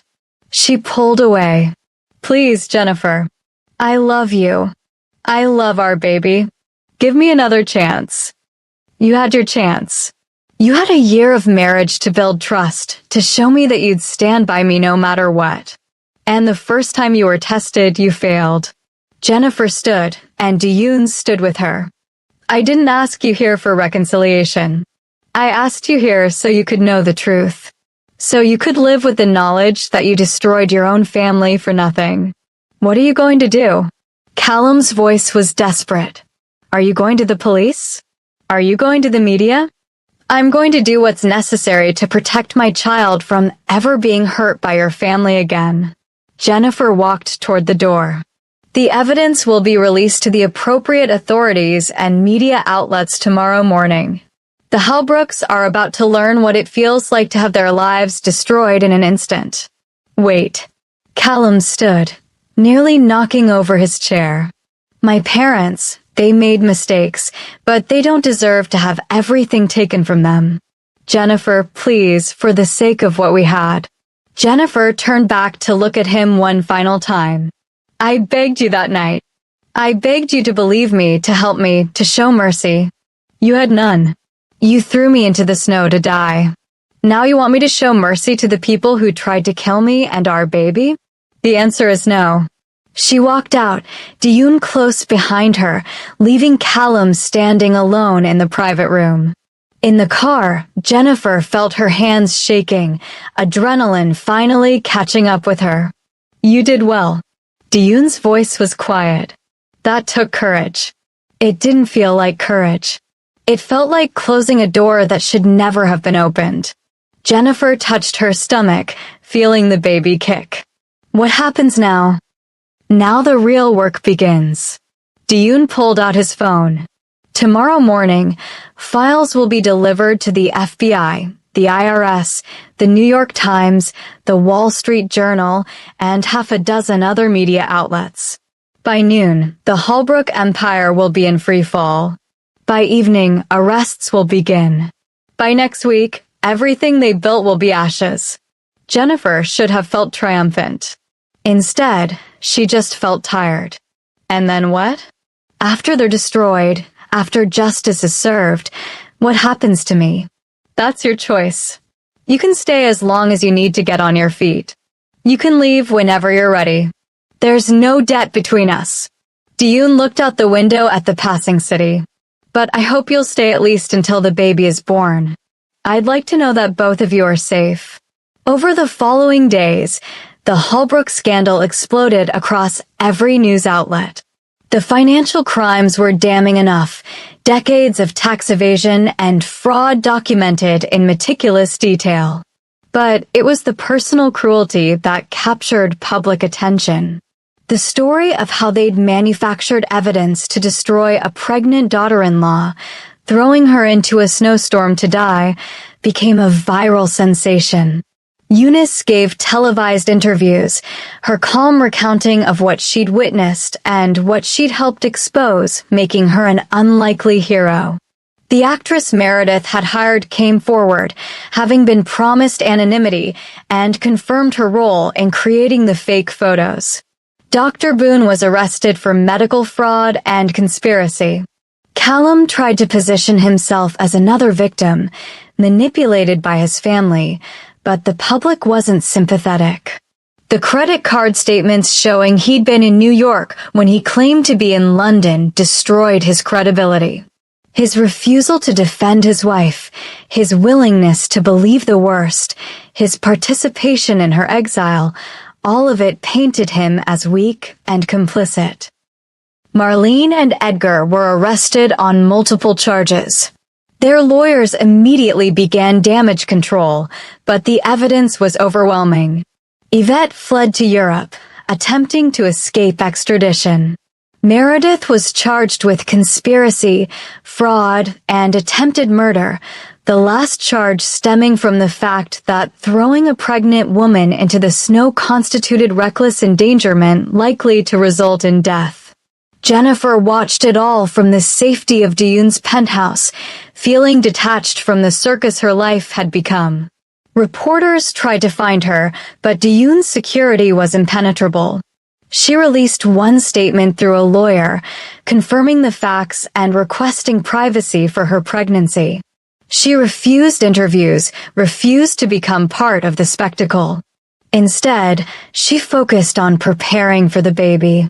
The second bedroom in her suite was converted into a nursery, decorated in soft yellows and greens. Dion had insisted on hiring the best, and Jennifer had learned to accept help without feeling like she was losing independence. Her friendship with Dion deepened slowly, carefully. They ate dinner together most evenings when he was home, talking about everything except the scandal. He told her about growing up in Korea, about coming to America, about building his empire from nothing. She told him about Nigeria, about her family, about dreams she'd had before everything went wrong. He never touched her inappropriately, never made advances, never suggested their arrangement was anything other than what he'd promised, temporary shelter and assistance. But Jennifer felt something growing between them anyway, something neither of them acknowledged, but both were aware of. Trust, certainly. Respect. Understanding born from shared pain. At 24 weeks, Jennifer felt the baby moving constantly, strong kicks that made her laugh. Dion asked one evening if he could feel, his request tentative, clearly afraid of overstepping. Jennifer took his hand and placed it on her stomach, watching his face transform when the baby kicked against his palm. Strong, he said quietly, a smile touching his lips. A fighter like the mother. I hope they're gentler than me. I hope they grow up in a world where they don't have to fight so hard just to exist. Jennifer kept his hand there, feeling oddly comfortable with the intimacy. Do you ever think about your son? About what he would have been like? Every day. Dion's voice was rough. I imagine him at every age.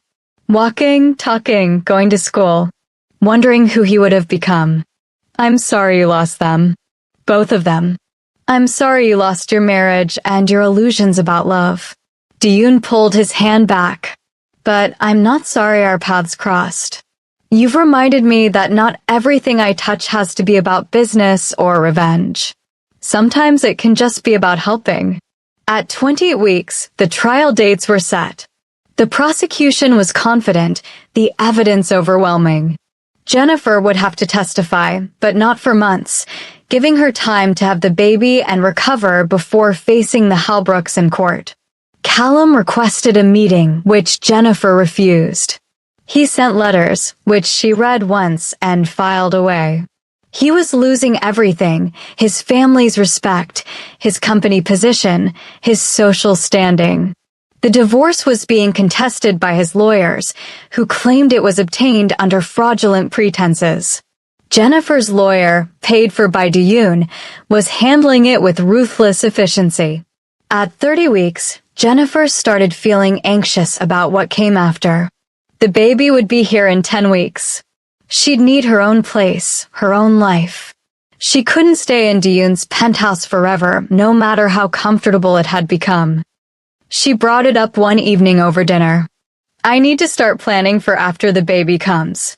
I need to find work, find an apartment, figure out childcare. I can't lean on your generosity forever. Dion set down his fork. You're not leaning. You're recovering. There's a difference. It's been 4 months. I'm recovered. The baby is healthy. The Hellbrooks are being prosecuted. There's no reason for me to stay. Jennifer tried to keep her voice casual, tried to ignore how much the thought of leaving hurt. I'm grateful for everything you've done, but I need to rebuild my independence. Is that what you want? To leave? Jennifer looked at him, really looked at him, seeing past the cold exterior to the man who'd saved her life, who'd avenged her without asking for anything in return, who'd somehow become essential to her daily existence. I don't know what I want anymore. I came to America dreaming of love and family. I thought I found it with Callum, and that turned into a nightmare. Now I'm living with a mafia boss who shows me more care and respect than my husband ever did, and I'm supposed to just walk away when my baby is born. But that's the deal we made, isn't it? Clean break, no obligations. Diyun was quiet for a long moment. Deals can be renegotiated if both parties agree. Jennifer's heart skipped. What are you saying? I'm saying that having you here has made this place feel less like a fortress and more like a home. I'm saying that I care about what happens to you and your baby. I'm saying that if you want to stay, not as a guest or a charity case, but as someone who belongs here, I would like that. Diyun met her eyes. But only if that's what you want. I won't pressure you. I won't make you feel obligated. You're free to leave whenever you choose. And what would staying look like? What would we be to each other? Whatever we decide to be. Friends. Allies. Eventually, possibly more, if that's something you're open to. But there's no rush. No expectations. You've been through trauma. You're about to have a baby. Those are your priorities. I'm just offering a safe place for those things to happen. Jennifer felt tears pricking her eyes. You make it sound so simple. It is simple. You need security and support. I have the resources to provide both. Everything else can unfold naturally or not at all. Diyun reached across the table, offering his hand palm up, letting her choose whether to take it. What do you say? Jennifer looked at his hand, thinking about trust and risk and second chances. Thinking about the baby who needed stability. Thinking about her own heart, battered but still beating, still capable of hope. She took his hand. I'll stay. At least for now. At least until I figure out what comes next. That's all I'm asking. Diyun's grip was warm and steady. One day at a time. At 34 weeks, Jennifer woke to Callum standing in the penthouse living room. She froze, fear spiking through her, wondering how he'd gotten past security. Easy. Callum held up his hands, showing he was unarmed. I'm not here to hurt you. I just needed to talk to you without lawyers or bodyguards in the way. Diyun appeared from the kitchen, his expression dangerous. How did you get in here? I bribed a delivery guy. Came up with his cart. Callum looked exhausted, desperate. Please, just 5 minutes. That's all I'm asking. You have 3 minutes. Diyun positioned himself between Callum and Jennifer. Then I call security and have you arrested for trespassing. Callum looked at Jennifer, his eyes red-rimmed like he hadn't slept in days. I'm losing everything. My family is going to prison. My company is being liquidated. My reputation is destroyed. And I deserve all of it. But please, Jennifer, please don't take my child from me too. Jennifer stood, her hand instinctively going to her stomach. I'm not taking anything. You threw us away, remember. I was wrong. I was so wrong. And I know you'll never forgive me, never take me back. I understand that. But that baby is mine too. And I'm begging you, please let me be part of their life. Let me know my child. Callum's voice broke. I failed you in every way possible. Don't let me fail them too. Jennifer thought about her own father, who'd been absent more than present, who'd left her mother to raise 4 children alone. She thought about growing up without reliable male influence, how much she'd wanted a complete family for her own child.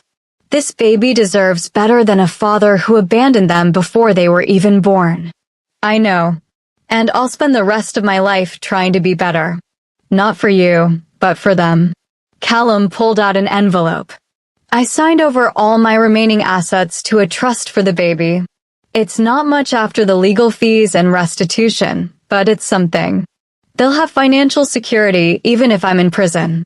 Jennifer took the envelope, opening it to see legal documents establishing a substantial trust fund. Callum had given up everything he had left. I don't want your money. I want my child to have a father who shows up, who stays committed, who doesn't run when things get hard. Jennifer's voice was firm. If you're serious about this, you'll prove it. Not with money, but with consistency. With presence. With love that doesn't come with conditions. I will. I promise I will. Callum looked like he wanted to come closer, but knew better. Thank you. Thank you for giving me a chance. I'm not giving you a chance. I'm giving your child a chance to know their biological father. Don't make me regret it. Jennifer nodded toward the door. Now leave before Diyun has you thrown out. After Callum left, Jennifer sat heavily on the couch. Diyun sat beside her, careful to leave space between them. That was generous of you. It was practical.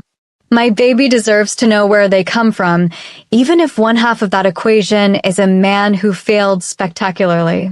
Jennifer leaned her head back, exhausted. But that doesn't mean I trust him. That doesn't mean I'm letting him back into my life. I know. Diyun hesitated, then gently took her hand.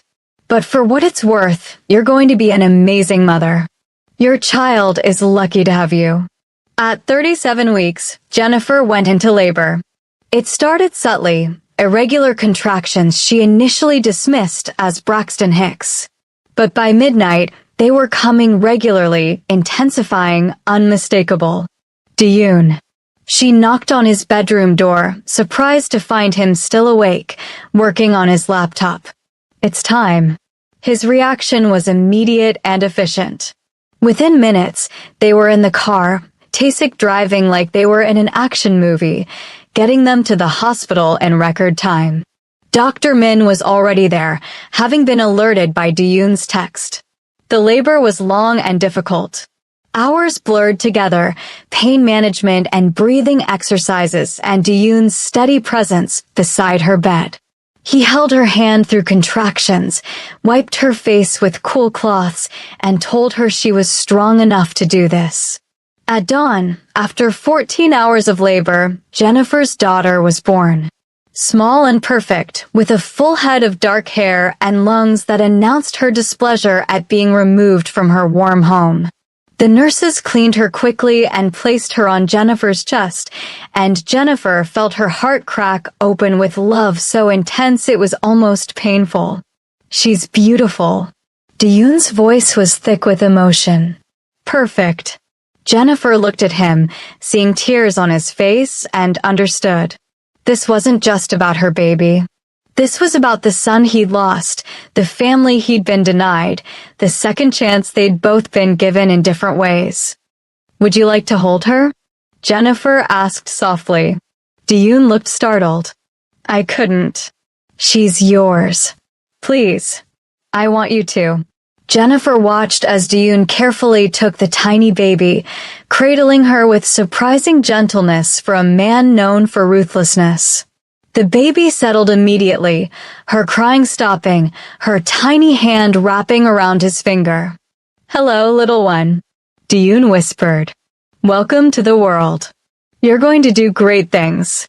Jennifer named her daughter Zara, which meant princess in Arabic and flower in various other languages. It felt right, a name that honored her African heritage while embracing her new beginning. Callum was allowed to visit, though Diyun and Tasik remained in the room. He held his daughter for exactly 5 minutes, tears streaming down his face, whispering apologies Jennifer couldn't quite hear. Then he left, honoring the boundaries Jennifer had set. Recovery was smooth.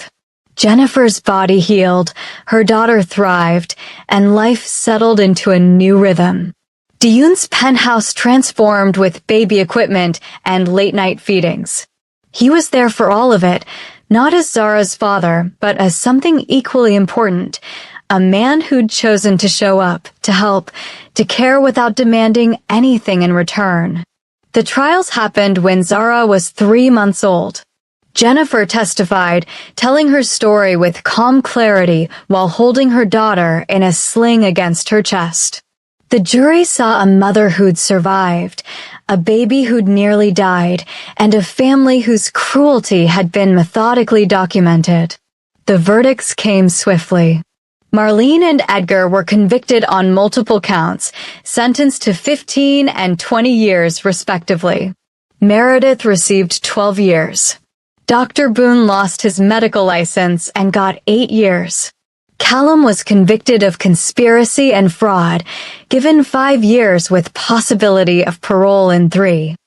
Yvette was extradited from Europe, her trial pending, but the outcome was never in doubt. The Holbrook Empire was liquidated to pay restitution and legal fees. Everything they'd built over generations dissolved in months. Jennifer felt no triumph watching them led away in handcuffs. Just sadness that it had come to this, that people could be so cruel, that her daughter would grow up knowing her paternal family had tried to kill her before she was born. But Zara would also grow up knowing she was wanted, loved, protected. She'd know that her mother had fought for her, that Diyun had saved them both, that sometimes family was chosen rather than given. At 6 months, Zara started sitting up on her own, her personality emerging bright and curious. She laughed at Diyun's faces and reached for Jennifer constantly. She was healthy, happy, thriving in ways that felt miraculous given how close they'd both come to death. Jennifer had started working remotely, doing financial consulting for small businesses, building her career back slowly. She had her own income again, her own independence. She could leave if she wanted to, but she didn't want to. One evening, with Zara asleep in her nursery and the city lights glittering through the windows, Jennifer found Diyun on the balcony, looking out at the skyline. "Penny for your thoughts?" He smiled slightly, thinking about how much things have changed. "A year ago, I was alone in this penthouse, focused only on business and revenge. Now there's a baby down the hall, toys scattered everywhere, and someone who actually cares if I eat dinner. Sorry about the toys. I try to keep them contained. Don't apologize. I like the chaos. It feels alive." Diyun turned to face her. "I like having you both here. I know we said temporary. I know the deal was you'd leave when you were ready, but Jennifer, I hope you never are." "Ready to leave, I mean." Jennifer's heart raced. "Are you asking me to stay permanently?" "I'm asking if you'd consider building a life here. Not as a guest or someone I'm helping, but as a partner. In whatever way that means to you." Diyun stepped closer. "I care about you. I care about Zara. I want to be part of your lives, not just as a protector or provider, but as someone who's all in. You're talking about a relationship. A real one. I'm talking about family. The kind we choose. The kind we build from trust and respect and shared experience." Diyun reached for her hand. "I'm not asking you to love me. I'm asking if you'd be open to seeing where this goes, without pressure or expectations." Jennifer thought about the past year, about everything they'd been through together. About trust earned through actions rather than words. About a man who'd saved her life and asked nothing in return. About how safe she felt here, how seen, how valued. "I'm open to it." She squeezed his hand. "But I'm scared. I trusted once before and it nearly destroyed me." "I know. And I'm scared too. But fear doesn't have to stop us. It just means we move carefully, honestly, making sure we're both on the same page every step of the way." Diyun pulled her closer. "I'm not Callum. I won't abandon you when things get hard. That's my promise. And I'm not your lost fiancé. I can't replace her or fill that void. I don't want you to. You're not a replacement. You're something new, something I didn't expect, but am grateful for. Diyun touched her face gently. Can I kiss you? Jennifer answered by closing the distance between them, pressing her lips to his in a kiss that was gentle, exploratory, full of possibility. It wasn't desperate or passionate like her first kiss with Callum had been. It was careful, respectful, acknowledging everything they'd survived to get here. When they pulled apart, Jennifer felt tears on her cheeks. Happy tears this time, not the bitter ones she'd cried so many of over the past year. So we're doing this? She asked. We're building something together? We've been building it all along. Now we're just acknowledging it. Diyun wiped her tears with his thumb. One day at a time, remember? One day at a time. Jennifer agreed. Over the following months, their relationship deepened naturally. Diyun was patient, never pushing for more than Jennifer was ready to give. They had dinner together every night. They took turns with Zara's night feedings. They talked about everything from business to philosophy to their fears about the future. Slowly, Jennifer's bedroom became their bedroom. Slowly, Diyun became not just Zara's protector, but a father figure she reached for and smiled at. Slowly, the penthouse became not just a refuge but a home. Callum was released on parole after serving 3 years. He maintained contact with Jennifer, seeing Zara once a month under supervised visits.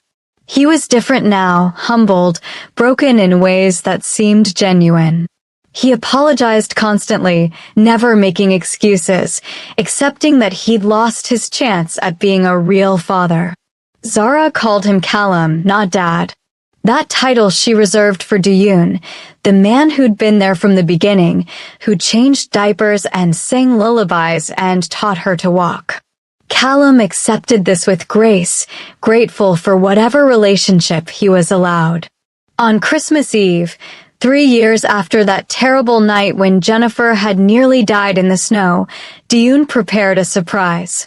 He'd asked Jennifer to dress nicely, told her they were going out for dinner, arranged for Eunice to watch Zara for the evening. They went to a small Korean restaurant, intimate and warm, where Diyun had reserved a private room. Over dinner, he talked about his life, about how empty it had been before Jennifer and Zara filled it with light. I have something to ask you. He pulled out a small box, opening it to reveal a simple diamond ring. I know marriage might be complicated for you. I know you have trauma around it. But Jennifer, I want to make this official. I want to be your husband and Zara's father legally. I want us to be a family not just in practice, but in name. Jennifer's eyes filled with tears. Are you sure? You know my history. You know what I bring with me. I know you're strong and brave, and you've survived things that would have broken most people. I know you're an amazing mother. I know I love you more than I thought I was capable of loving anyone. Diyun took her hand. Marry me. Not because you need rescuing or protection, but because we choose each other. Because we want to build a future together. Jennifer thought about the woman she'd been 3 years ago, naive and hopeful, believing love was enough. She thought about the woman she was now, scarred but stronger, knowing love required trust, respect, and consistent action. Yes, she said through tears. Yes, I'll marry you. The wedding was small, just close friends and Zara, who wore a tiny flower girl dress and stole everyone's hearts. No family from either side, just the people who'd supported them through everything. Eunice officiated, having gotten ordained online specifically for the occasion. Tasik cried, though he'd deny it later. Jennifer wore a simple ivory dress, her grandmother's bracelet on her wrist. Diyun wore a traditional Korean hanbok, honoring his heritage. They exchanged vows they'd written themselves, promising honesty, patience, and showing up even when it was hard. When they kissed, Zara cheered and clapped, making everyone laugh. It was perfect in its imperfection, messy and real, and full of the kind of joy that only comes after surviving darkness. Callum sent a gift, a savings bond for Zara, with a note congratulating Jennifer and wishing her happiness. It was gracious, appropriate, accepting of his role on the periphery of their lives. The Halbrooks remained in prison, their appeals exhausted, their legacy destroyed. Jennifer rarely thought about them anymore. They'd tried to erase her, and instead they'd erased themselves. Years later, when Zara was old enough to ask questions, Jennifer would tell her the truth. About the night she'd almost died. About the text message to a wrong number that saved her life. About the Mafia boss who'd shown more kindness than her biological father's entire family combined. She'd tell Zara that family wasn't just about blood. It was about choice.